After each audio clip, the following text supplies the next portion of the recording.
Welcome back. Today's Water Cooler Talk brought to you by Grand Falls Casino and Golf Resort features Alex and Marty Mueller, who are up in St. Paul at the Xcel Energy Center for the Frozen Face-Off. Very exciting, but I'll let them talk all about it. Guys?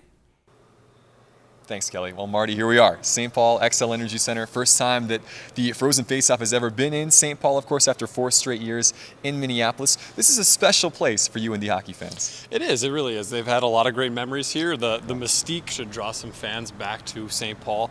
There's so much to do that's hockey-related in this town. Just a cool place to be back at. Yeah, UND, of course, had struggled a bit at the Target Center. People had joked about the curse of Minneapolis. 4 straight trips there for the Frozen Face-Off, but 0 NCHC Frozen Face-Off titles. Hoping to change back to St. Paul, a place where they won 3 of the last 4 WCHA Final 5 championships, might bring about a little better luck for North Dakota here on St. Patrick's Day. Well, I think the North Dakota fans are hoping so. If you don't have any trouble wearing green on St. Patrick's Day, there you go, North Dakota fans. You have another excuse. But yeah, the Target Center wasn't great to UND, but they never really had to be great there. So sure. I think this weekend in particular, they don't have really any choice but to be great, and what better time to do it than the first time back at the X. Yeah, North Dakota did need to make it to the Frozen Face-Off to keep their NCAA tournament hopes alive. They did so last weekend over Omaha in the NCHC quarterfinals, and did so in 2 games, which is huge for this team, not just from a pairwise perspective, but from a confidence and momentum perspective as well. Absolutely, yeah. They absolutely had to be, winning those games pairwise, we all know that. But confidence-wise, I think you winning 2 games and just not having another loss, not having another tie, anything like that on their minds, they know, hey, we won 2 games, we know we can do it. And going back to St. Cloud too, beating a team that you're going to play this weekend has got to be on their minds and got to be a big boost coming into this weekend. Yeah, for North Dakota, you talked about that St. Cloud series just from 2 weeks ago, UND losing in game number 1 and then pulling off the overtime 3-on-3 winner in game 2 to earn themselves home ice last weekend. This is a team that they have a lot of familiarity with, and they have played even this season. 3 of the 4 games this year against the Huskies have gone to overtime. Why are these 2 teams just so evenly matched? That's a great question. They recruit a different style of players with St. Cloud having that bigger sheet of ice. Right. But for some reason, these teams just match up really, really well.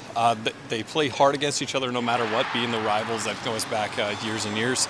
But they play hard, and they know that these games matter at any given time throughout the season. So they matter even more now in the playoffs, and wouldn't expect anything less than a battle. St. Cloud State is the #1 seed in the country. They're the top seed, of course, in this tournament. They're likely going to be a #1 seed in the NCAA tournament. But still, these games still matter. Like you said, there's a trophy waiting at the end for whoever wins 2 games here in St. Paul. So just because they don't necessarily have their season on the line doesn't mean that team does not want to come in and try and win a couple of games this weekend. Well, absolutely. And I think for them, like you said, not being able to lift a trophy in a while, that's got to be something that's on their minds this weekend. They're kind of in UND's shoes the past couple of years, where UND comes in as a top seed or already have a locked up their spot in the NCAA tournament. So I think they probably just don't want to do the same thing UND has done in the Target Center here. So if you are the Huskies, I think you just have to come in with the mindset that we're going to play our absolute hardest and lock up that #1 seed for sure and go from there. Yeah, North Dakota, going into this game, their lives really are on the line. When you look at what the pairwise looks like, squarely on the bubble at number 14. They know that a split this weekend, they could still get into the NCAA tournament, but they would need some help outside of their control in Hockey East and in the ECAC. Even a loss and a tie might still be okay. If they lose this first game to St. Cloud, they could still tie in the 3rd place game and make it in should things fall the right way. They need a little more help from the WCHA as well if that was going to be the case. But 2 wins and you're in, and that's the guarantee, obviously, as a conference tournament champion. You get the automatic bid. How bad does this team want just to be able, because again, they've never lifted the trophy, they've never won the NCHC tournament. How bad do they want this one? Not only for that history perspective, but to give themselves the 16th straight appearance in the tournament. Yeah, just to get into the tournament right now seems like that's the only thing that should be on their minds. But yeah, lifting a trophy sounds fun too. Just win. Just win.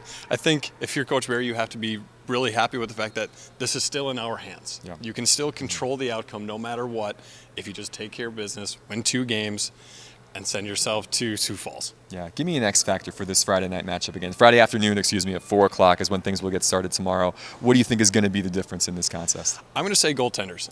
Rennick from St. Cloud has been fantastic over the last probably a couple of months now. Been really great, and so has Cam. So I think whichever goaltender plays a little better, or maybe defense in front of him plays a little better, I think that's going to be the deciding factor in this one. We've seen goaltender play from North Dakota be up and down throughout this year, so I think that needs to be absolutely rock solid if they want to advance. Yeah, certainly. Cam Johnson, the senior that has been through everything, a national title winner, an All-American. David Rennick, the freshman, stepping in and taking over for Jeff Smith halfway through the season. Vastly different degrees of experience between those two, but whoever gets out at the right time, doesn't matter whether you're a senior or a freshman, right, you can still pull your team off and then win a championship. Well, and oftentimes that's what you see. A goalie gets hot and the team plays, well in front of them. Ride that wave right into an NCAA tournament or right into a national champion. You see that too. So, yeah, like you said, Cam has all the experience in the world, all you could ever ask for. He's won a national championship. He knows what it's like to get there, and so do some of the guys on this team. So I think with that experience, they know what they have to do, and it's just going to a matter of can they execute. A couple of goaltenders playing starring roles for these two teams. St. Cloud State, a team that scores a ton of goals on the season. North Dakota, a little more defensive-minded. Both, though, very strong on the face-off circle. Two of the top 4 teams in the country in that area, and two of the most prolific defensive groups in terms of scoring the puck. We've seen not just Christian Wolanin, who's leading, of course, North Dakota in goals and points this season, but when you look at the rest of that core, it's an impressive group. And then same thing, Jimmy Shelton, St. Cloud State. They can score from the back, and that's a neat little thing for both of these teams to have in their back pocket come postseason. Yeah, it's great to have. You love having that addition to your team. You don't have to rely on the forwards to score all the time. That's great. I think it just gives you, like you said, maybe another X factor, is if these defensemen continue to produce, continue to be offensive, that can boost your team. If the forwards are struggling to score or struggling to find space, having a defenseman that can kind of take over a game per se is big time. One other interesting X factor about the fact that this game is being played here in St. Paul, it's not been here for a while, even though St. Cloud is just down the road on the outskirts of the Twin Cities, there will probably be quite a bit more green in the Xcel Energy Center on Friday afternoon. That's usually how it goes. I think if you're North Dakota fans, you take a lot of pride in being that you're going to show up no matter where this team is playing. Yeah, that's always great. It was the fact at the Target Center, you always saw a tremendous amount of green there. So much support for this team always. Doesn't matter if it's here or New York City or wherever they go. They always seem to outnumber the home fans. Yeah, well, it should be an exciting afternoon of hockey, certainly again Friday at 4 o'clock. The 1-4 matchup between UND and St. Cloud State. The winner will get the winner of Denver and Duluth in a rematch of the national championship game last year. So not too bad for the Frozen Face-Off this weekend in St. Paul. I know we're excited for this whole thing to get going again. Tomorrow at 4, UND St. Cloud. Here we go. Kelly, back to you.